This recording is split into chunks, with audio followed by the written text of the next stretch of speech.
الحمد لله رب العالمين الرحمن الرحيم مالك يوم الدين إياك نعبد وإياك Bienvenidos a Islam en Spanish.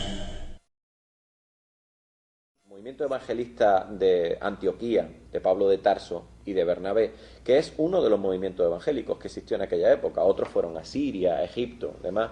Bueno, estos concretamente, 300 años después de Jesús, llegaron a un punto en el que tuvieron que poner de acuerdo cuáles eran las enseñanzas verdaderas de Jesús.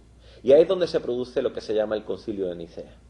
Es decir, una serie de personas se reúnen en un lugar para decidir qué es o qué no es lo que verdaderamente fueron las enseñanzas de Jesús y establecer unos dogmas de fe basados en realmente cosas poco tangibles, es decir, cosas que tú no puedes tocar. Y ahí es donde aparece el dogma de fe, por ejemplo, de la Trinidad, en el que se establece que Jesús es Hijo de Dios y Dios mismo, ¿no? Y que el Espíritu Santo es esa tercera parte que falta en el triunvirato para establecer que cada vez que una persona influida por el Espíritu Santo actúa, es como si Dios le estuviera hablando así a él. ¿Dónde se perdió el mensaje que Jesús dio? Ahí es donde está lo interesante, porque si nos vamos a otras misiones evangélicas, recordemos que Pablo de Tarso estuvo en Antioquía, y Pablo de Tarso ni siquiera conoció a Jesús. Y es ¿Pablo no conoció a Jesús? Eso es algo nuevo. Jamás conoció a Jesús. Pablo de Tarso, de hecho, era uno de los más sangrientos, sanguinarios perseguidores. No tenía idea. Yo pensé que Pablo era acompañante de Jesús. No, de hecho, Pablo de Tarso se refirió a los apóstoles una vez Jesús desaparece. Se refiere a los apóstoles y les pide que quiere seguir el camino de Jesús porque ha recibido una señal. Y ninguno de los apóstoles se fía de él, porque él era uno de los perseguidores más grandes de los cristianos. Este es prácticamente el conflicto que hay descrito en la Biblia, que él no fue aceptado primeramente por ellos. Exactamente, de hecho es más, el único que quiere ir con él a evangelizar es Bernabé. Y los mandan a Antioquía, que es en aquella época, allí estaban los griegos y los judíos. Pero los mandan allí a hablar con los judíos que eran monoteístas. Los griegos no eran merecedores en aquel momento de ese mensaje porque no lo iban a entender, eran politeístas. Y sin embargo Pablo de Tarso, al ver que aumentaba su poder cuando convencía a esos politeístas de creer en un solo Dios y demás, cambiando o modificando algunas de las estrictas leyes que había que seguir en aquella época, que era la ley judía, consiguió que muchos griegos se convirtieran al cristianismo, que ellos ya estaban haciendo allí. ¿Esto debido a que la cultura ya excitaba algo de esto? Exacto. ¿O era más fácil para ellos aceptar este tipo de...? Era más fácil para ellos aceptar esto si quitabas cierto tipo de cosas.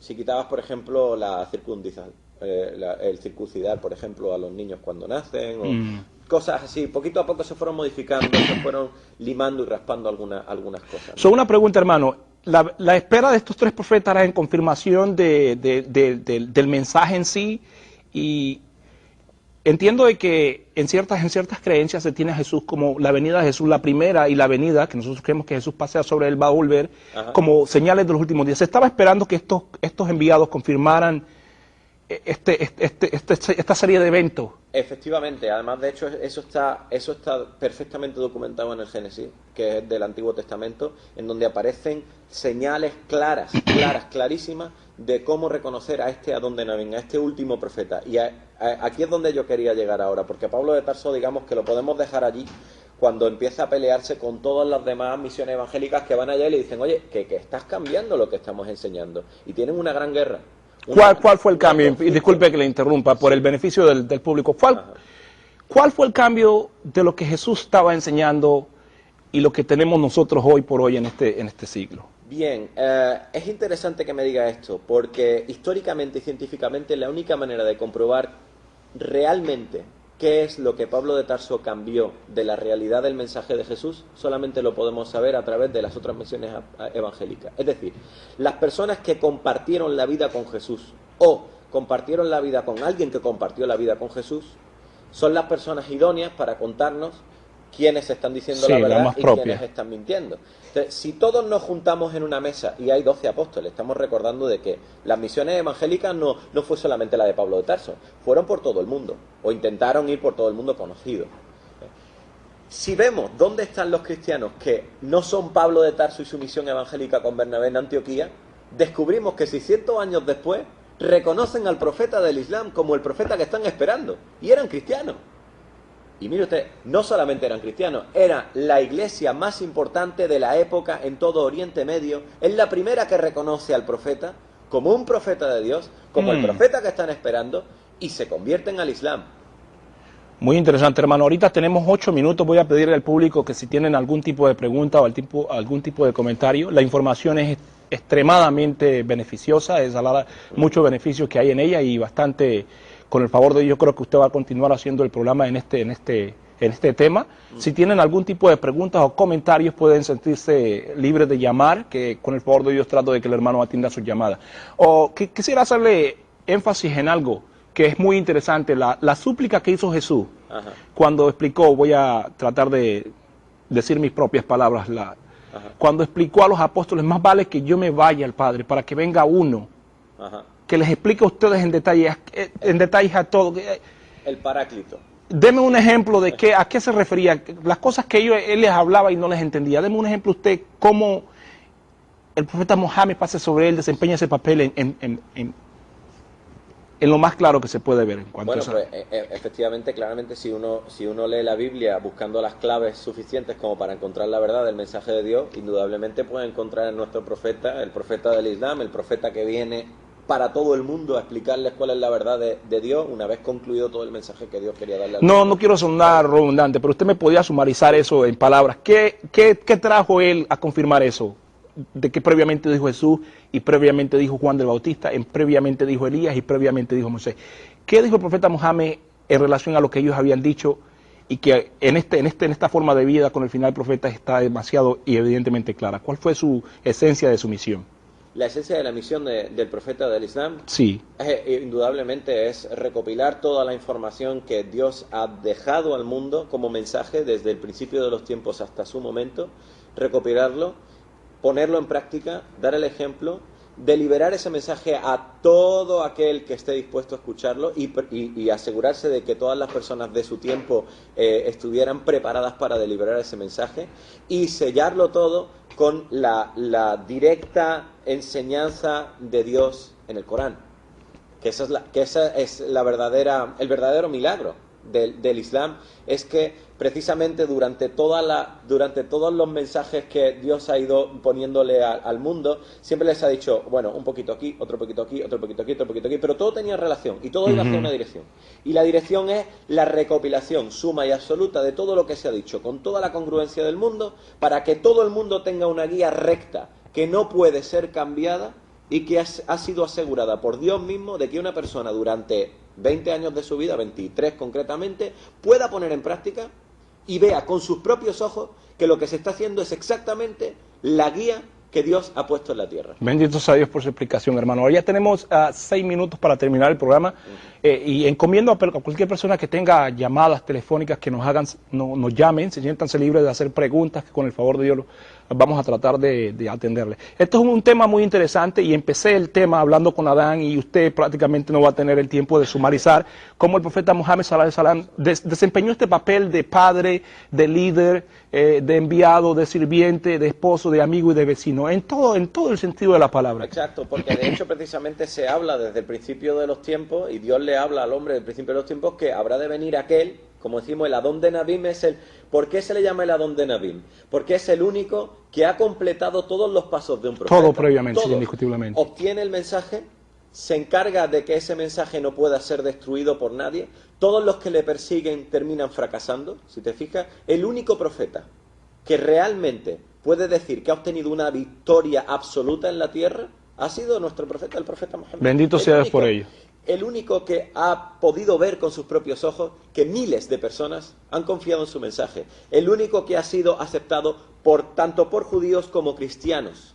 Judíos y cristianos de su época. Estamos hablando no de cualquier judío o cualquier cristiano. Judíos y cristianos de alto conocimiento de las escrituras, tanto de los evangelios como del Antiguo Testamento, reconocieron al profeta como el profeta que había de venir, ese Adón de Nabim. Además, hay en Isaías, por ejemplo, tenemos un texto magnífico que habla sobre, dice, se da el libro a quien no sabe leer, diciéndole, lee por favor, y responde, no sé leer. Esto aparece en Isaías 29:12. Estamos hablando de un libro antiquísimo, miles de años antes de que ocurriera precisamente esto en la cueva de Hira, cuando el profeta recibe el mensaje de Dios por primera vez y le dice, el ángel le dice, lee, y él dice, no sé leer.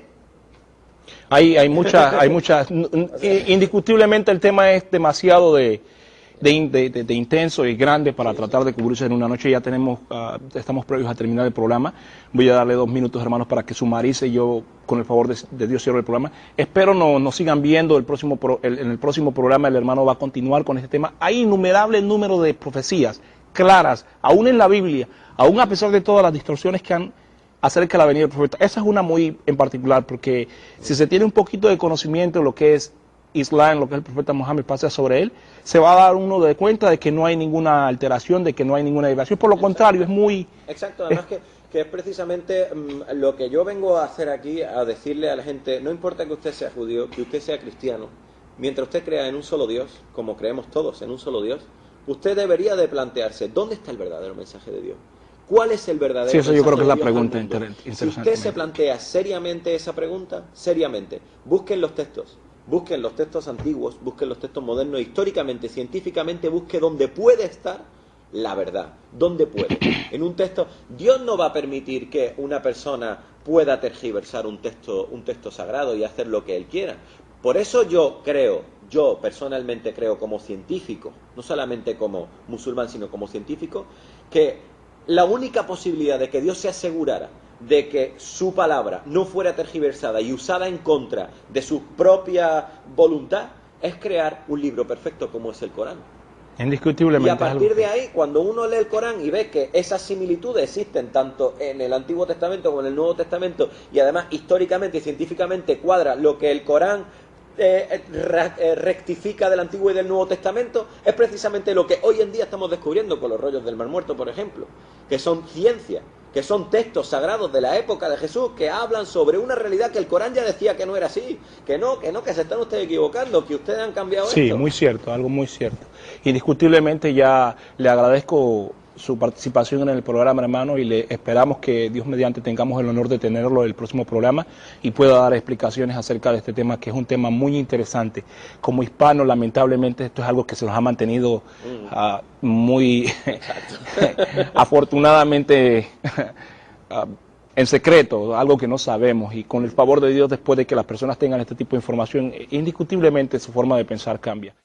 Alhamdulillahi Rabbil Alamin, Ar-Rahmanir Rahim, Maliki Yawmiddin, Iyyaka na'budu wa iyyaka nasta'in. Bienvenidos a Islam en Spanish.